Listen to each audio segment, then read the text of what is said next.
Almoço, jantar, essa é a rotina do garçom, trazendo mais uma bandeja com comida que foi deixada para trás. Aqui nós vamos perceber porções praticamente completas, sem ter quase o uso ou consumo do consumidor, do cliente. Arroz, batatinha, farofa, vinagrete. O Edjânio é o gerente aqui do estabelecimento. Isso acontece constantemente. Com certeza. Me explica um pouco aqui, quantos quilos mais ou menos por mês chega a desperdiçar aqui, os clientes deixam para trás? Por dia vamos 15 a 20 quilos. Por mês deve dar uns 26 dias de trabalho, deve dar uns 500 quilos. A gente percebe que tem porção quase que intocada. Com certeza. Me diz uma coisa, para o cliente que mais ou menos você calcula, quanto é que foi essa refeição aqui que custou para o cliente? 2 rodízios, R$100, um desperdício de quase R$15. Então ele deixou para trás aí, descer mesmo no lixo, R$15 então, poder ter economizado. Que tipo de comida ou de alimento que é mais desperdiçado? Arroz, batata frita, carne, tudo um pouco eles jogam fora. Muito desperdício. Daqui, depois de deixar nesse setor aqui, que é um setor de descarte, vai para o lixo. Vai para o lixo. Não tem como ser reaproveitado? Não tem como ser reaproveitado, porque vai para a mesa, a gente não sabe quem comeu isso aqui, a gente não pode reaproveitar. É perigoso. Agora, a empresa, o estabelecimento, nunca colocou uma política, uma campanha de conscientização para não desperdiçar? Quando a gente vê o desperdício grande, a gente chega perto do cliente e conversa se tem alguma coisa de errado com a comida. E geralmente eles falam que não tem nada de errado, não quer comer, joga fora. Somente nos restaurantes, cujo preço médio do quilo é de R$ 25,00, há uma perda de R$ 250 a R$ 300 por semana, que acabam no lixo ou são utilizados para alimentar animais. Agora, num país ou num mundo onde há desigualdade e muita fome, isso não dá uma dor no coração? Com certeza. Tanta gente precisando de comida e muita gente jogando fora comida. E comida de qualidade? De qualidade, com certeza. Você pega e vê uma farofa dessa, nem tocada foi. Produto de qualidade. Produto de qualidade. Carne também? Carne, picanha. O arroz, tirou uma colher de arroz e o resto, desperdício. Quem desperdiça mais? São os adultos ou as crianças? Mas os adultos. Criança, quase os pais botam pouco, entendeu? Ó, A batatinha quase ninguém comeu. quase ninguém comeu. Edjânio, essa comida toda desperdiçada vai para onde? Isso tem um pessoal que eles cria porco, que eles sempre vêm pegar aqui, né? Faz a retirada. Para não ter que ir pro lixo de uma vez, melhor o pessoal vir pegar e dar para os animais. Né? Porcos que estão passando muito bem. Com certeza. Tanta comida bem que poderia servir para matar a fome de muita gente.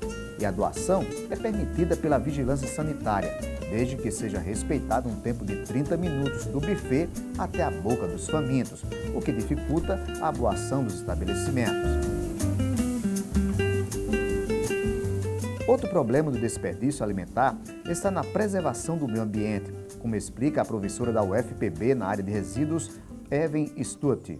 O desperdício ele gera uma série de impactos negativos ao meio ambiente em relação à disposição final desse material.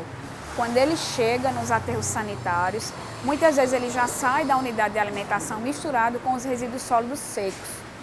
Então isso ele entra em decomposição, quando ele chega no aterro sanitário, ele já entra numa pré-decomposição no próprio estabelecimento. Quando ele chega lá, ele entra em decomposição e gera um líquido chamado chorume. Esse chorume ele tem uma alta carga orgânica de DBO, é uma carga contaminante em que provoca um impacto ambiental no solo, o contaminando. Esse material ele chega a percolar e acaba contaminando os rios e as águas subterrâneas. Onde acontecem as fases do desperdício? As fases do desperdício ela está totalmente ligada às etapas de produção, desde a chegada desse material no restaurante, no caso em natura, até a sobra do prato do cliente. Quais são essas etapas de produção? A primeira etapa é quando o restaurante ele faz o pedido ao fornecedor. Quando esse material chega no restaurante, ele é feito uma separação, uma triagem, onde ele vai passar por um processo de higienização. Nessa higienização, a gente tem as chamadas cascas. E nessa geração de cascas, já gera uma porcentagem, cerca de 20% a 30% do produto bruto para o produto líquido. A segunda etapa é a preparação desse alimento, é a cocção, ou seja, como também a preparação dele in natura. Então o cliente ele faz o pedido, esse pedido chega até o cliente, muitas vezes ele vem com talheres inadequados, com pratos muito grandes. Então isso favorece com que o consumidor ele receba um alimento a mais do que ele necessariamente iria consumir. Então isso gera o que a gente chama de sobra ou resto e ingesta, que é um tipo de índice que é calculado, onde a gente tem o que foi para o prato do cliente e a sobra. Geralmente esses índices, quando ultrapassam 10%, então a gente tem uma situação de desperdício dentro do restaurante. Que isso tem a ver com o cardápio que está sendo oferecido, isso tem a ver com o treinamento dos funcionários, isso tem a ver também com a educação nutricional por parte, inclusive, da empresa para os clientes que vão se alimentar nos restaurantes. O desperdício alimentar não é só dos restaurantes. Na realidade, é uma cultura que começa em casa. Hoje em dia, com a revolução industrial, com a falta de tempo, a isenção da mulher no mercado de trabalho, tem retirado a população de casa para se alimentar em unidades de alimentação por essa falta de tempo. Mas em casa a gente tem essa produção, e é uma produção que representa 70% do material que é produzido em casa, ele tem uma destinação que é orgânica. Não só a parte orgânica, a gente enfrenta hoje uma problemática que é as embalagens. Então isso também tudo misturado, como nós não temos uma separação efetiva desse material, eles tendem a ir juntos para o aterro sanitário e assim gerando uma série de impactos, tanto no solo como nos cursos de água, a geração de gases mal cheirosos, que são inclusive esses gases, que é o metano, que ele provoca o efeito estufa. Então, o que fazer para evitar o desperdício alimentar? A gente pode tentar minimizar esse desperdício. De que forma a gente pode minimizar? Existem umas tabelas, que são criadas dentro do processo produtivo do restaurante, onde nessa tabela a gente consegue conceituar os alimentos em que tem altos índices de desperdício e diminuir a produção. A gente tem que levar em consideração o número de refeições que são servidas, a quantidade de clientes, inclusive o treinamento com os funcionários em relação à educação nutricional com esses clientes, que muitas vezes a idade, o sexo, a altura, a atividade física vai influenciar nessa porção que o restaurante está oferecendo para eles. Então, esses índices eles podem ser reduzidos. Inclusive, tem uns parâmetros que o próprio restaurante, a unidade de alimentação, ela pode avaliar. Por exemplo, inclusive um prato que sobra, ele teve algum problema. Por exemplo, a cor, a textura, o odor não está tão agradável ao cliente e aquilo se torna uma sobra ou um resto. E, consequentemente, ele vai junto com aquelas cascas, que é o início do processo produtivo. Esse material é recolhido, armazenado temporariamente e ele vai para o meio ambiente, enquanto disposição final aos aterros sanitários. Ou muitas vezes o empreendedor, o empresário, ele disponibiliza esse material como fonte de alimento para a suinocultura. Então não é uma destinação final correta. Por quê? Porque a suinocultura ele é um tipo de atividade onde ela é 50 vezes mais degradante do que os dejetos humanos. Então ele tem um impacto ambiental essa atividade.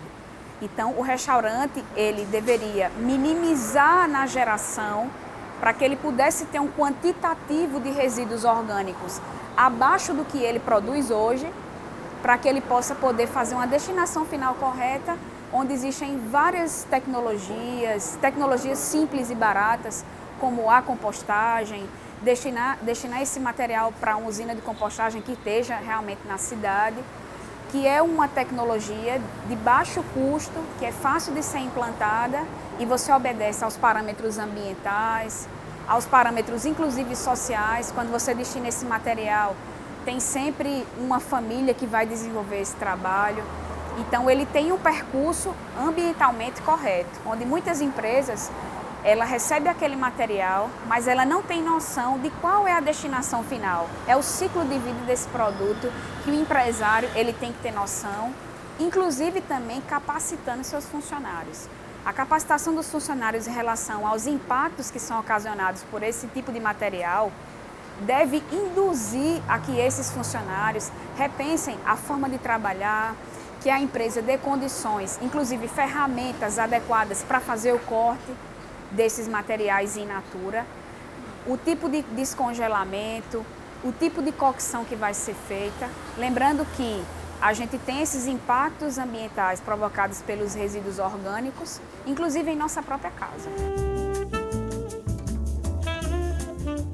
Diante desse desperdício de tantos alimentos, o que percebemos que só mesmo o bom senso e o respeito podem minimizar esse contraste social e ambiental. O nosso planeta termina aqui, mas em breve a gente volta com mais um tema para a preservação da natureza.